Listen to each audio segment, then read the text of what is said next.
I was scouted to join a playthrough of Minecraft's hardest skyblock mod pack with 31 other players, and I was invited to lead 3 other players as a veteran. The only issue is that I am not really a veteran, so join me on my quest as I attempt to get as far as I can in star technology before the server begins.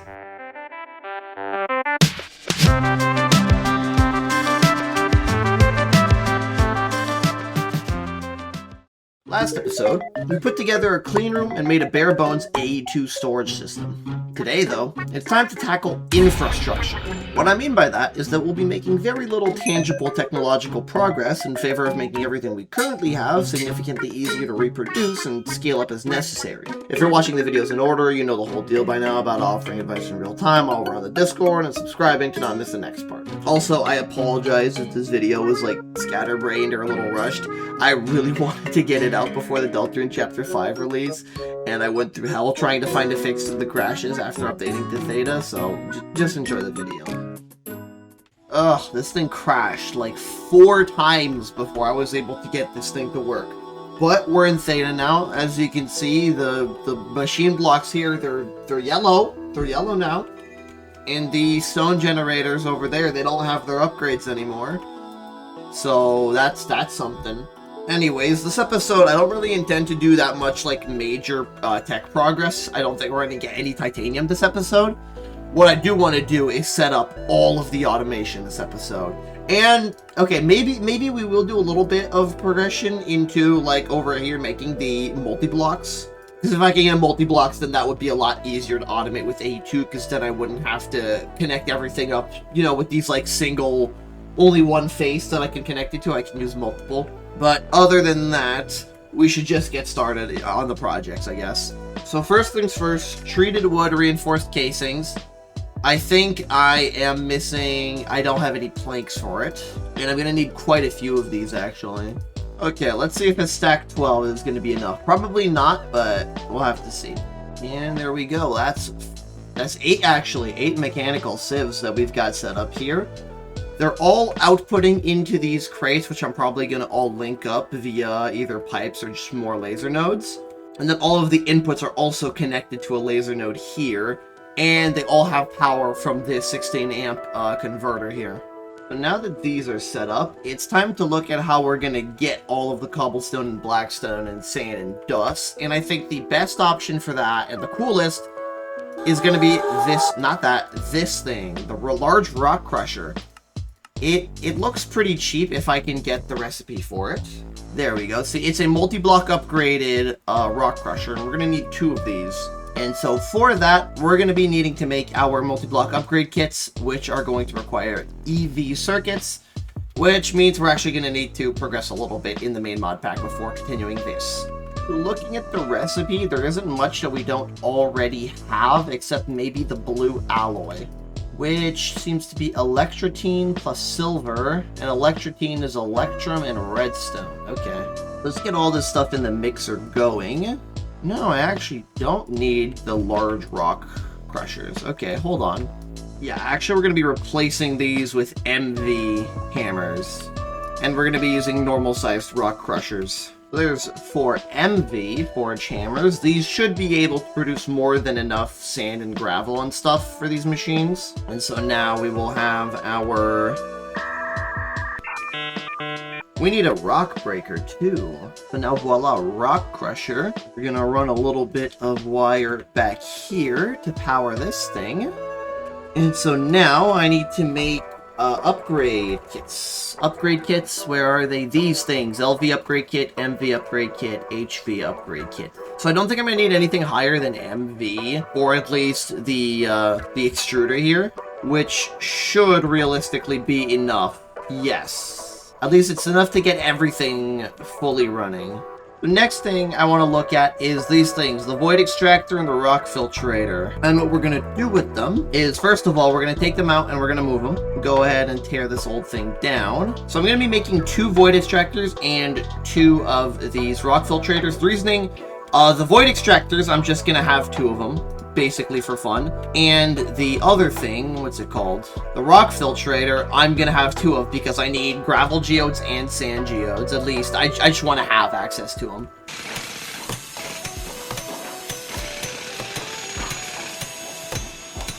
And I think that does it. So now this should be distilling the creosote.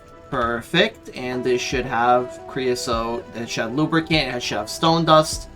All of that should be running. Now the void extractors are going to start running. They are going to output... Oh, I haven't set the output hatches yet, have I? So now this should be receiving rare residue. Perfect. And it'll output it into the front here once we're done setting the outputs up. But for now, we just want this to run. So that'll do that.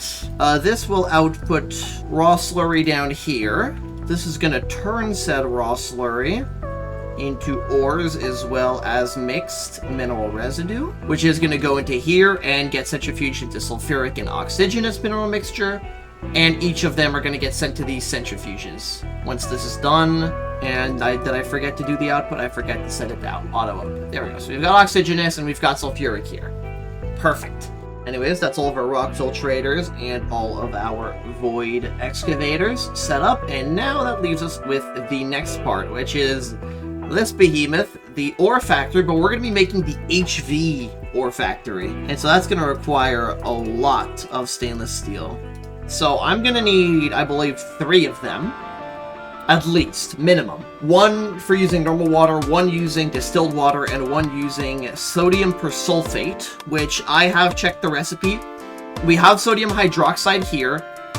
It's like one of the main components. If I look in the recipes here, I can turn it into, there we go, sodium bisulfate with some sulfuric acid. And that is going to let me electrolyze it into sodium sulfate, which is what we need to do ore processing at EV tier. So stuff like our sheldonite and molybdenite and all the stuff from the ore mixtures. This is what we want, and we are going to need 3 of these, at least minimum. So that is going to be black steel, blue steel. Okay, we're going to have quite a bit of mixing to do. Also, something I completely forgot to mention, the blue alloy is actually done mixing. It's been done mixing for a while. I just haven't, I haven't picked it up yet. And so for now, I think we're literally just going to turn these all into bolts. I've been sitting here for so long waiting for these machines to finally get everything I need done. But we're finally producing blue steel. Finally got a little bit of the stuff in production. We'll be able to smelt it soon. I'm also going to have to smelt the red steel as well. Some black steel as well. And then we're also going to have to cool it down, so that's going to take a little bit. I genuinely couldn't stand the crashes anymore, so I switched versions down to Theta 1 Hotfix 2 because I heard that all the crashes were on Hotfix 3. And up to now, I haven't had any crashes, so I'm hoping that that fixed it. Anyways, all of our steel is done, so we can get back to working on our OPFs. So if we lay them out, this is the space that they'll be taking up, and so I'm going to need quite a bit more of this stuff. So now that all the steel casings are done, it's kind of made me realize something. So these things, they're going to take HV power and possibly even EV power in the future. Which, now that I've given it some thought and I've done a few calculations as to how much power we're generating, 7 amps. 7 amps is all I can spare for HV. Which is why we need to upgrade our power infrastructure. And the power that we're going to be using is the lapidary dynamo. And so for that, we're going to need another sieve. Because thanks to DDDBlock on the Discord, there is a calculator available that can tell us absolutely everything we need to build a small power system using lapidary dynamos and mechanical sieves. But while I make some more treated planks to mess around with, it's going to be time to work on the frames for these, because I am still going to build them despite not having the power infrastructure to support them at the moment, just so that once I have my power, I can just hook everything up to it and it'll be ready. So these things, clean stainless steel casings, these are going to be quite the expensive endeavor. So let's get all of these working, and you know what, while that's running, let's get back to our dynamos. So the dynamos themselves are not going to be very expensive, as you will by this. It's literally just cobalt brass, a hull, and a coil. So that should be very, very cheap to make. I just need some gold pieces. So all of the casings are done. Now, what I'm missing is the gearboxes on the inside, a few more pipe blocks, as well as the mufflers. So finally getting back to the dynamo project, we have the cobalt gears we need. And so that means that we can just go ahead and we just spent a hull, didn't we? Anyways, small hiccup dealt with. We can go ahead and make our lapidary dynamos with liquid tin alloy. And there we go. So now both of these have a hatch. They both have everything they need, actually. But now, if I want this to run at full uptime, I'm gonna need myself 3.2 pairs of forge hammers, which is essentially just gonna be 7 or 8 forge hammers, which is gonna be pretty expensive. And I should be able to afford it regardless. This video has been so like all over the place. I am so sorry, guys. I actually probably don't need a thing for that, considering I can likely just throw on 6 forge hammers like this. Where are my wire cutters? I am so lost today. I mean, and yesterday. Like, this whole recording has just been so weird. Crashes, all the projects, everything's just so disorienting right now. I don't know why. I just realized if that was powered, I would have exploded everything. Now, realistically, put this in here. Bam. It now makes 12x cobblestone. Probably gonna need an MV conveyor module for this. Now, how do I configure this thing? Ah, there we go. Import. Now sending the cobblestone here, cobblestone into the gravel, gravel into sand, and sand is getting sent into the input bus. Neat. How am I going to get all this connected to the power network, and how am I going to store all of this power? Regardless of how I do it, though, I do need to make these upgrades. The HV upgrade kit, the auxiliary reaction chamber, and the multi-cycle injector for it. Which HV upgrade kit is aluminum gear, electrum, glowstone. Okay, we can do that. And these other upgrades are going to take quite a few materials. That's 2 electrum gears each. That's going to be 8 gears of electrum, gold, and silver, as well as 2 electrum plates per upgrade at base, which is kind of brutal, but we'll be able to afford it. It's not that bad. It's kind of brutal in the sense that it is going to take a lot of electrum just in general. What am I even saying anymore, man? Alright, all of our upgrades are done, so not only are we going to triple the output, we are also going to increase the fuel efficiency by 45%. Bam. So now this thing is making a lot of power. It may not look like it, but this is 40 amps of HV, at least according to the calculator, that's what it is. And there we go. We now technically have an extra 40 amps of HV power to mess around with. Now what we're going to use them for, first of all, the ore processing, but I wouldn't mind leaving it like this for just a little longer because I have 2 more chemical lines I'd like to make. And those 2 chemical lines that I want to add to this absolute behemoth is sodium persulfate and silicone rubber.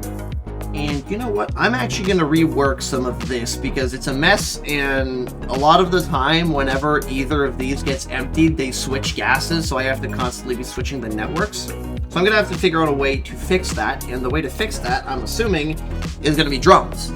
And some very kind commenters pointed me towards drums, and oh my god, these things have a lot of storage for what they are. Like, genuinely, this is so cheap for 256 buckets.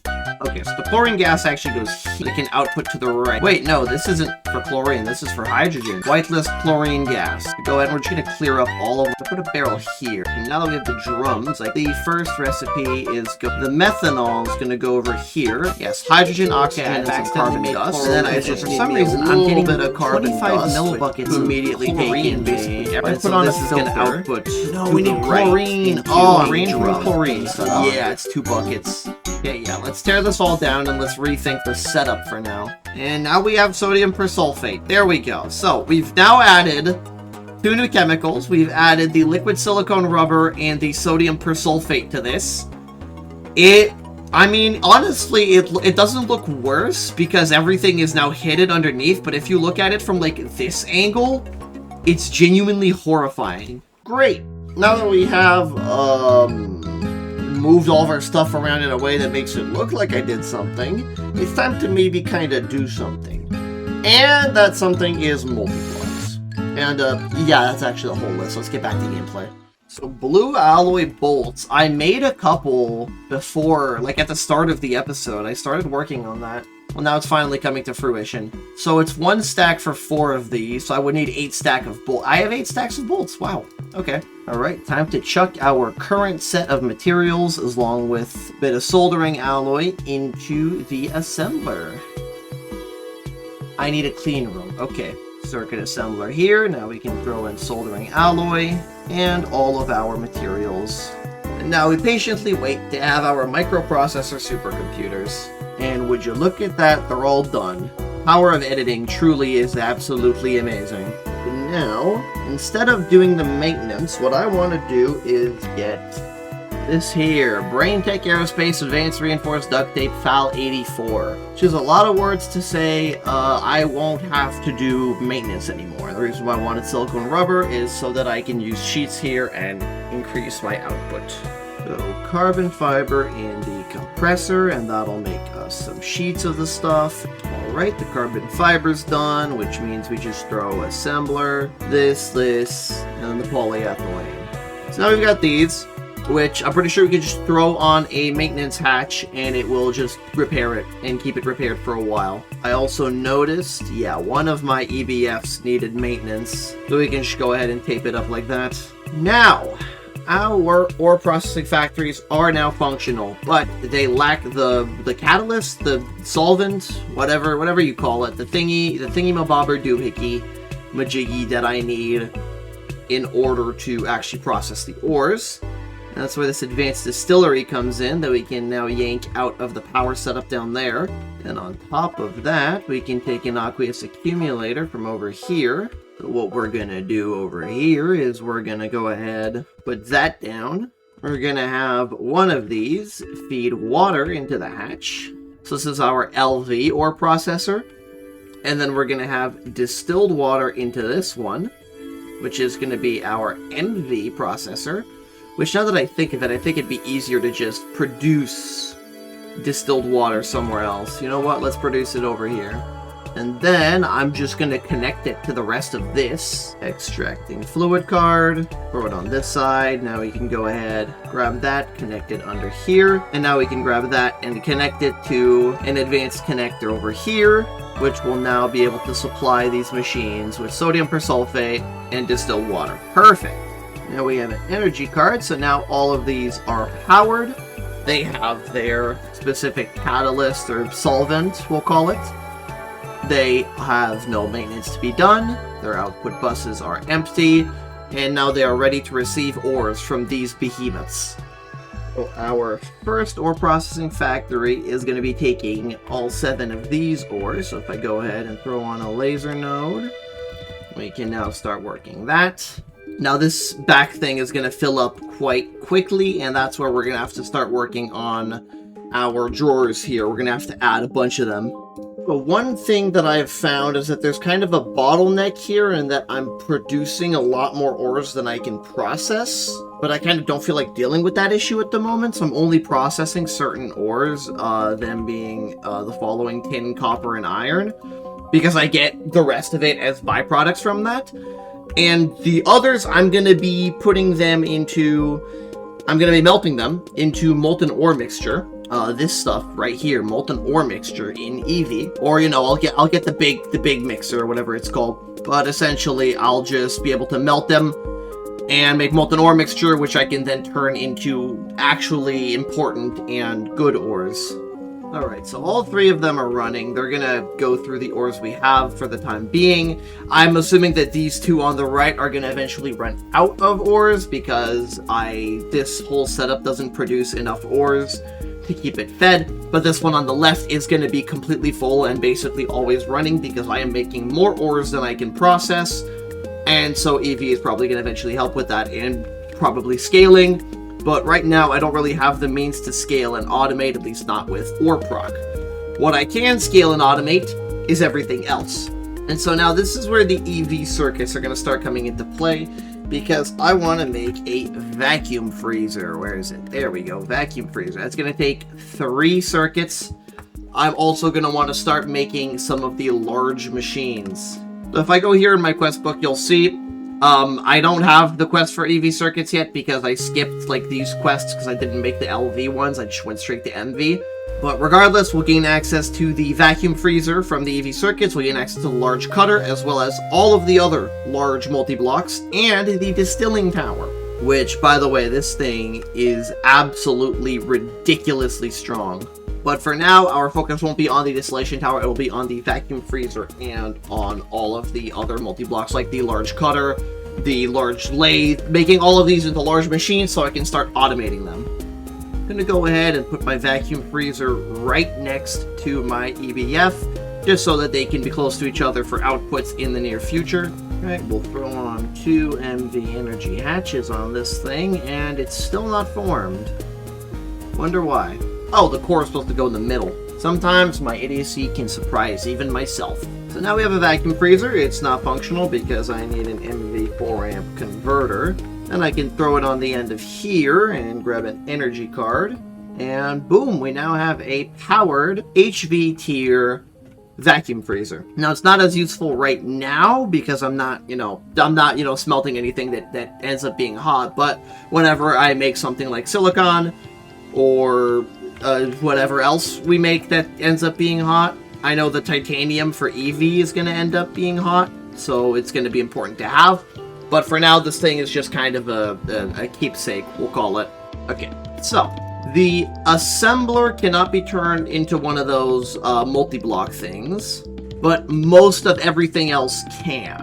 Alright, you know what? Enough dilly-dallying. These large multi-blocks, I'd love to make them right now, but what's the point of making a machine if you can't automate it at this stage of the game? So we're gonna start setting up some crafting computers under this. And of course, it's going to start with some dense cables, and we're going to have them run out here. And so each Fluix cable that comes off of it, this is going to have 8 channels. Each one is going to have 8 channels. Then we're going to go ahead and we're also going to send some dense cables this way so that we can have our main set of machines. We're going to have our drives. We're going to have them sit behind this way. And so over here, I'm just going to go ahead and throw on my access point, my crafting terminal, and then my pattern terminal. Let's also throw in some upgrades here. There we go. So now the system is back up like it was previously, but now we have a little bit of scalability here. So the first thing that I actually want to make here is basic automatic crafting. So that's why I've got assemblers, and I'm currently making some sky steel frames, which are going to let me make pattern providers, which are the main thing that you use for automatic crafting and processing, which is funny. So now, if I pull off of this side, which should have 32 channels running through it, this is going to separate into 8, and then I can create a little grid of pattern providers and molecular assemblers here. And so now this should connect. Yep, the pattern providers are now connected and they are taking in channels. So now I can put in auto crafting patterns into any of these providers and they will send straight back into the system. Next up, we actually just want to make a bunch of these. There we go. Let's make 12. Sure. And of course, since this is going to be 4, I'm going to extend it to have 8 in the near future. We need to connect the rest of our cables to the rest of our network. I'm just going to extend this out a little bit more, and we are going to run a cable this way and have 8 pattern providers connected in a row here. And so all of these are going to connect to the HV line here, which we are going to move over so that it fits near the storage system. And so with this, we'll be able to automate 8 of our machines and have them run automated recipes. We can only have 9 for the time being, but I can eventually upgrade these to have 18 recipes. And I'm pretty sure the upgrade itself is fairly cheap when it comes to stuff like circuits and processors. The expensive part is the Skystone alloy, because once again, Skystone is it's still fairly expensive. Now, something to note while I'm setting this up is the fact that most of these machines, they have circuits, and I can't run the machine on all of the circuits at once. So I may eventually have to have multiple benders, multiple lathes, multiple assemblers, and whatnot. So now the machines, at least the 4 that I've put down now, are set up. They have power. And so it is time to figure out patterns. And by figure out, I mean I would like to craft some blank patterns. But yes, if there's one thing you should do is automate your automation is the first thing you should do. So now we can craft blank patterns automated in here. If I look at that, I can craft, let's say 10 of them. Oh, I'm missing skystone plates, blah, blah, blah. That's what's going on. So we'll craft as many patterns as we can, and now we have 5 of them. So here's just an example of what we can do with this automation. If I switch it to a processing, and then I go aluminum ingot, aluminum plate, bam, processing, produces 1 aluminum plate with 1 aluminum ingot, and then I go and throw this into here, and now over here I allow items to come in from the output side. I can now head into my storage and head over here, view craftable aluminum plates, and I can request, say, 10 of them, and I don't have any crafting CPUs. But normally, if I made a CPU, which is the next thing we're making, I would be able to just say, hey, make me 10 aluminum plates, and it would just send 10 over there, which is where the automation truly begins in this mod pack. So, things that I need before being able to make my crafting CPU, I need a canner, which I somehow have all the things I need to make. Cool. And I need a packer, which I just realized, I think the canner needs to be MV. Yeah, the canner needs to be MV. I don't know where I was in my process, but there we go. We now have a canner. I'm literally just going to throw it on here, because I'm eventually just going to make everything into HV once automation is fully set up. So we'll be able to do that very quickly. So the reason why we wanted said canner is because we want to make crafting storages, and these require crafting units, which is skysteel plates, which we have skysteel. That's nice. Also, something nice about these auto crafting things, if I set the output to the back, it'll just automatically put everything into the storage once it's done. Anyways, the crafting storages are now done. Let's go ahead and, you know what? I'm just going to chuck each one onto one end, and we'll be able to expand and upgrade these crafting storages eventually. So now, if all goes well, I can order the crafting of 10 aluminum plates, and it should send aluminum into the bender. If I craft another 10 aluminum plates... Oh yeah, it is processing them. Okay, it was just really, really fast. But yep, now we have the ability to automate a whole bunch of stuff. Before, you know, going absolutely crazy on the automation, something that I do want to do is get some fluid cells. So I still have 7 of these ME storage cells, and I want to make some fluid cells. Now with our 4K storage components, we can make some 4K fluid cells, which are going to help with automation, because then I can automate recipes that require fluids, like, for example, the ME assembler ones. And now, the next major project that we're going to look at is this thing, the multi-block upgrade kit. This thing turns normal full-block machines into their multi-block variants, right? And so I can do stuff like the, not necessarily formworks, but like the wire mill. Take, for example, large wire mill, right? You make it into a multi-block, and I can have, of course, 1 energy hatch, 1 maintenance hatch, but I can put on input hatches. I don't see a cap for the amount of input and output buses that we're allowed to have. Oh, minimum 5 casings. So if you take, for example, the wire mill, you can have stuff on circuit 1, 2, 3, 4. I think I'm only really going to have 2 inputs, 1 for circuit 1 and 1 for circuit 3. And so from there, I can literally just shove 2 pattern providers onto the large wire mill, and bam. Now I have an automated wire mill, and I can put on however many patterns I want onto it. I think we may be finally done with the crashes. I think we may be finally done with the crashes, and what that means is that I can finally make my multi-blocks. It's been like almost a week of me wanting to build these things, and I haven't been able to. So this is basically them laid out. I'm gonna need quite a few other frames to fill this in, and that means I'm probably gonna have to make more of the metal, but I just want like a proof of concept, basically. Alright, 16 casings. Is that enough? This is for the lathe, so this is all gonna go over here. No, I would need 5 more casings and points to interact with. Okay. So I guess while I wait for all of the metal to smelt, we can actually make our multi-block upgrade kits, which are what we need to be able to make these 3 large multi-blocks. Alright, there we go. We have everything, I think. Yes, sir. Yes, we do.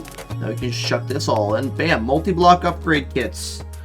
That's gonna take a while. There we go. That's all the casings done. So now, all that's left to do is to grab my bender, grab a multi-block upgrade kit. There we go. Yoink our bender off of here, and now I just realized I'm probably going to need an HV power adapter, whatever it's called. Yeah, let's make a converter before we forget and end up without a bender for a while. There we go, it's powered, so that we are not mistaken, and bam! Large bender. Structure formed. And now we can tape the back of it. Perfect. So now what we're going to do is we're going to enable distinct buses on each of these. Then we're going to have the bottom bus be circuit 1, and the top bus is circuit 10. Chuck these on into here. Wow, that was instant. Okay. I think I like this bender. So now we can go ahead and take our lathe, shove it on into here, and upgrade it. That is a large lathe multi-block. And now, third of all, our sterling silver casings are done, which means we can set this up. Anyways, large wire mill time, baby. Now look at that. Bottom circuit is going to be distinct on circuit 1, and the middle circuit is going to be 3. So we can make both fine wires and 1x wires, and then attribute the 2, 4, 8, what have you wire gauges to auto crafting. So now, all 3 of our first multi-blocks have been assembled, and I want to work on another thing. And that is going to be our first machine that's going to take EV power, and by EV power I mean we're going to overclock it to EV. And that is the LCR. While I'm waiting, I actually realized I can probably just switch all of these pipes with electrum pipes, considering they already have automatic output. I can just run these pipes how they were previously, actually. So now this should be able to get through its backlog and get all of the other sieves running very, very soon. Alright, it's LCR time, and while I start to work on getting more PTFE for the casings, I want to work on all of the hatches and buses I'm going to need. And now the question is, where am I going to put my LCR, actually? I feel like this amount of buses might be overkill. Nah, I think we're fine. I feel like the LCR should probably also be used for passives and chemical lines and not whatever this is. But realistically, I just want one working, and if it takes less PTFE casing, then that's good for me. Okay, we got all the casings, which means that whatever remaining PTFE I have, this is all getting turned into ingots. And there we go. There's our LCR block. We can go ahead and throw the pipe in the middle and place our main block. And it's incomplete. Oh, it's like missing a chunk back here. Oh, see, that makes a lot more sense now. Well, good thing I have 2 spare casings. So now the machine should... Okay, no, it's still not. Oh, it needs a power... It needs a power source. I'm dumb. I'm gonna start running my wires actually under the base just so that it's less, like, ugly on the surface to look at. Because now I feel like I can probably afford this stuff. Anyways, now that my LCR is powered, what am I gonna make with it? That is an excellent question, and the answer to that is that I actually need a large stone barrel, of all things, before continuing here. There we go. This will start to produce a lot of lava. And that's going to take a little bit of time, and so we're going to let that run for a bit. Turns out I do need my clean room because I'm out of wafers for HV power hatches.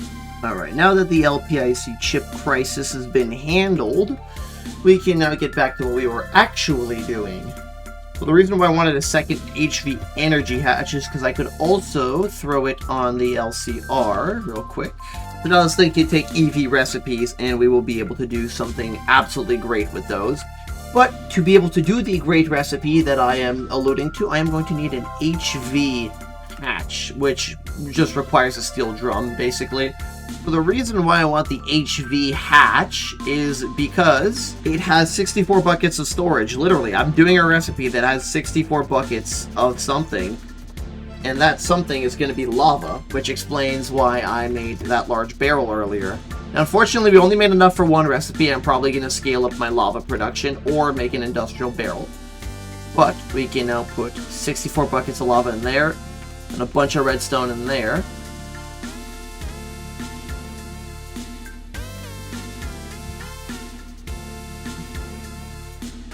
And then go ahead and switch our circuit to 1.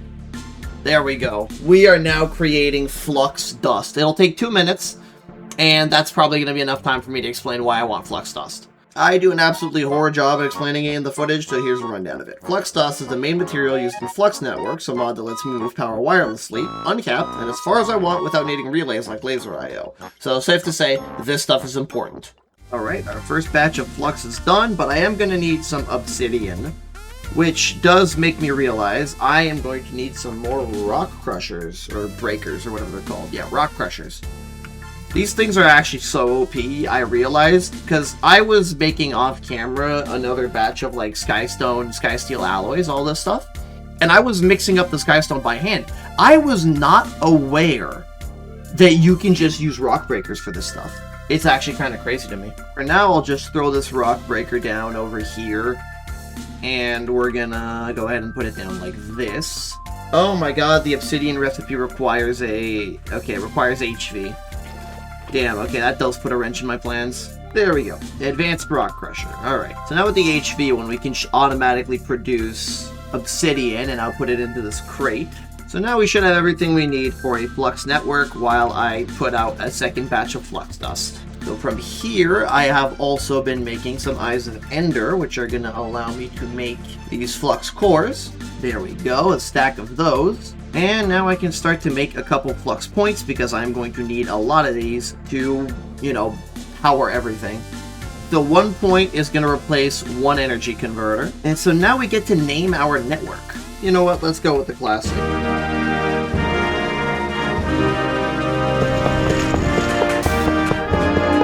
Okay, so all the flux points are placed. And now I gotta figure out how to get all of this power into a flux plug. And so what I think I'm gonna do is I'm gonna rotate this like this. And so let's see, does this still take diamonds in? Yes, it can. Alright. So I'm just gonna rotate 2 of them and then have the other 2 point in like this. And now let's put this one on the Tim Hortons Wi-Fi network. Bam, look at that. And now this should be outputting power to the rest of the base. Technically. But I don't want to run out, so let's go ahead and do flux point here. Throw it onto the network. There we go. There we go. So now I can officially get rid of all of my power laser nodes. All of the normal ones are going to have to stick around for a bit, unfortunately. But now the whole base is powered, and I no longer need to look at all these ugly yellow lines to tell me where the power's going. And look at that, we are now yellow line free. We can put away all of these energy cards and all these connectors and stuff because we no longer need them. We now have wireless power all across the base. That is absolutely amazing. Yeah, another slightly abrupt cutoff today. Sorry if things were super all over the place. Next time will be better. Trust. Despite the fact that it was all infrastructure today, we still managed to get everything on our list done. Mostly. Next time you see me, I'll have actually set up my automation. I'll be ready to make some headway into EV. Maybe. Okay, subscribe. Bye.